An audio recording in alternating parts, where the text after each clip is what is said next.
Beshi, alam niyo ba kung para saan to? Alam niyo ba kung ano to? Tama, sibuyas po ito. Alam niyo ba kung saan to ginagamit? Hindi po tayo magluluto. Tuturuan ko kaya kung saan to ginagamit. Papahiwa kayo sa mama niyo bago matulog. Pagkatulog nyo, wala na ulit kayong ubo.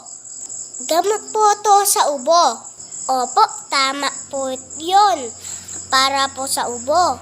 Hindi na po kayo uubihin pagka meron na po kayo sa tabi nyo. Pagka may ubo kayo, ito lang po yung gamot nyo. Okay?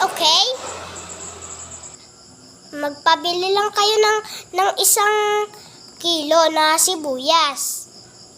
Ito lang yung gamot nyo. Magkakaintindihan po tayo? Sige na po, matutulog na po ako. Magpapahiwan na po ako sa mama ko.